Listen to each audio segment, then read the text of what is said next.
Hey everybody, how are you? It is Lori from Your Worthy Self. I am here with you live on Facebook. Yay!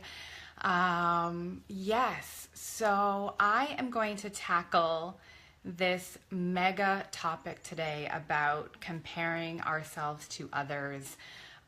Because I find that in the work that I do, helping people reach their goals and essentially learn how to create the life that they are ultimately longing for, this is a huge component of helping us do just that. So if you are with me, I'd also love it if someone can sort of just type in the comments and let me know if you can hear me okay, because I am testing out some new technology. I know I have this crazy big headset on. I sort of feel like I am back in the days of when I used to work for Ricky Lake.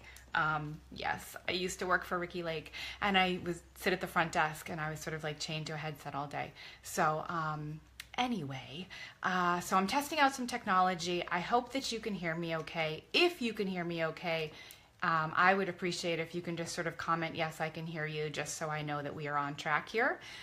So today we are talking about how to stop comparing ourselves to others. And I kind of think that this topic has sort of been given a bad sort of rap in a way. Like people, I think, don't really talk about it in a way that seems like the expectations are realistic and achievable. So we're going to try to do that today. I had a group call on Tuesday, and on my group coaching call, one woman asked, what are my strategies for helping yourself when you feel like you are getting caught up in comparing yourself to somebody else? She was noticing that she was finding herself, particularly in the area of her business, she was finding herself paying attention a lot to sort of how someone else was doing in their business and how they were reaching their goals, and then finding herself kind of feeling bad about herself in the midst of that. So this is I'm so glad that she brought this topic up because it's super important. So let's jump in. We're going to tackle this by way of me sharing a very quick story about how this happened to me the other day, because you're going to see my strategies unfold as I share the story with you.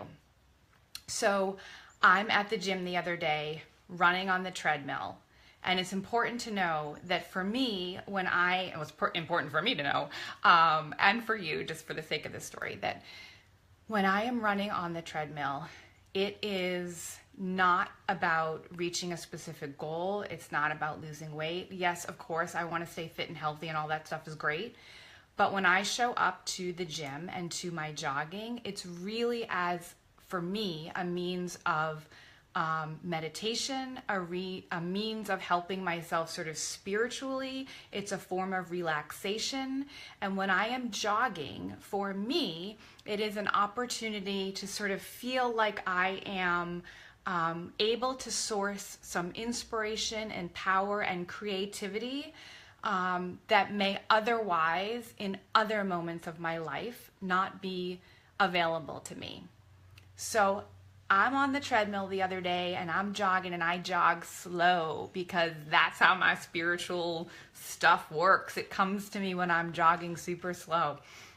I also have a really bad back and probably shouldn't be jogging anyways. So when I'm working out, I'm super protective over what working out is for me. And I actually want you to kind of take that from this video right now, from our time together, is I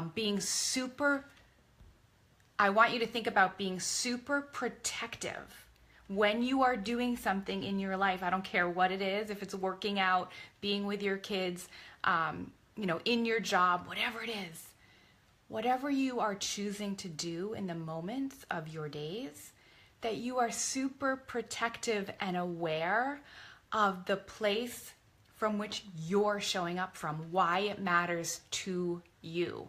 So you might even want to write that down, of sort of being protective over what your experience is about for you. Jogging on the treadmill, and I start to notice there's a girl to the left of me, there's a girl to the right of me, and they are taller than me, thinner than me, running faster than me, and I start to notice, right? So here we are, noticing what's going on with other people around us. And for a moment, as I notice how fast they're running, for a moment, I start to go to this place inside myself of, oh, maybe I should speed up my pace. Maybe I should run a little faster, right? Because that's what happens when we look at someone else. Doesn't matter what they're doing. When we look at them, we automatically start to go, maybe I should change something about me so I can be more like them. This is really, really important to pick up on this piece. So when you find yourself in that initial thought, maybe I should be like that, what you are really saying to yourself at that moment, deep inside, which we are never really aware of at the moment, but what we're really saying to ourselves is, there's something wrong with me. Somehow I am less than. I just noticed what someone else around me is doing, and it triggered me to sort of dive into this story, my own self story about, maybe I'm not good enough. This is one of the most critical pieces to understand when we compare ourselves to others. That if we allow it to take us to the story of not good enough, we are going to then jeopardize being able to stand in our power, being able to own and value in that moment what matters most to us. When we are feeling not good enough and we make choices from that place, we never hold the power to create the actual results that we're looking for. The story of not good enough matters very, very much. So let's go back for a second to this moment on the treadmill, noticing the other girls, thinking, maybe I should increase my speed. And so when you start to notice somebody else, then the trick is to, number one, remind yourself that it's not a big deal. We live in a very, very social world. We live in a very active, everyone can see everything about one another kind of world. And as human beings, it is natural to look around, to notice what other people are doing, to connect with other people in big, deep ways. We cannot help but notice what other people around us are doing. And the second we make it a big deal, the second we make ourselves feel bad, again, this is the key place, feeling bad about yourself, the second you start to make it a big deal, you automatically set fertile ground for you to slip into that story of, I'm not good enough, there must be something wrong about me, I should be running faster. When you notice that those are the thoughts, that that's the way you're talking to and treating yourself, that is your opportunity to completely turn this around for yourself. So the goal isn't necessarily to stop paying attention, although yes, that is a piece of it, to be able to bring ourselves back to centering in our own life and what we want to be focused on. So yes, there is an element of asking ourselves to stop paying so much attention to other people. But when we ask ourselves to do it completely, we are setting ourselves up to fail and to feel bad about ourselves. And this is what, if we are looking to improve the quality of our life, this is what we want to move away from.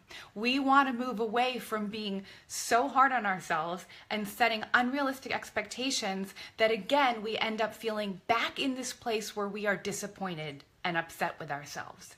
So when you notice that you're looking around, when you notice that you're looking around, that is your opportunity to say, okay, big deal. I just looked at this woman on the treadmill. She's running faster than me. I just looked at this other woman on the treadmill. She is also running faster than me. But you know what? It's not that big of a deal. And as soon as I did that for myself, as soon as I worked that little mindset magic, I got right back into my place of, why am I here? Okay, I looked at them, big deal, but you know what? I know nothing about that girl. I know nothing about her body. I know nothing about her goals. I know nothing about who she is and why she's here.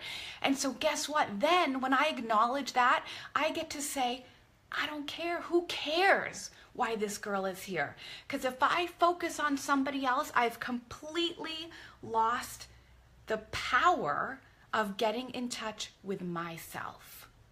And I think sometimes if you want to get to a kind of a tricky, maybe uncomfortable spot, sometimes we pay attention too much to other people because we are kind of fighting, like not wanting to really look at ourselves. And maybe this is a chance to stop doing that a little bit, to say, okay, I looked at her, who cares? I don't know who she is. I don't know why she's there. I don't know what her goals are. I don't know what her life is like. I don't know what her running is all about. But you know what? I know why I'm here. I know why I came here today, and I know what my goals are. And I know that if I step outside of that, if I betray myself in that way, then I have just lost a huge opportunity to feel really good about myself. So I bring myself back to anchoring into why I said yes to what I'm doing right now. And you know what? The most important things to me in working out are to go slow and to feel good and to have these sort of spiritual moments and to protect my back. And the second I try to be like somebody else, the second I say to myself, God, I should really speed up, I have killed the quality of what this moment is about for me. If you want to maximize what you're able to get out of your life, and I don't just mean down the road, I mean in your moments right now, then you have to be willing to anchor into protecting what matters to you and why you're there. You have to keep in mind being in alignment with what it is that you value most. When I try to be like somebody else, I risk hurting myself. And that is a really big deal. That's what I want you to take away from this call today, that it's okay to see what other people are doing. But it's not okay to then use it as sort of a sword against ourselves, to use it against ourselves, to go into that story that somehow I'm not good enough. And when we do that, we make our life very, very, very small. We start to measure our ability to feel good about ourselves on metrics that have actually nothing to do with us and our life. We start to measure ourselves in really limiting ways. And when we do that, what we're doing in a much deeper place is saying, I don't deserve to feel good. I don't deserve to feel good unless I'm running as fast as her. I don't deserve to feel good unless I reach that business goal that someone else did. I don't deserve to feel good because my house doesn't look like XYZ.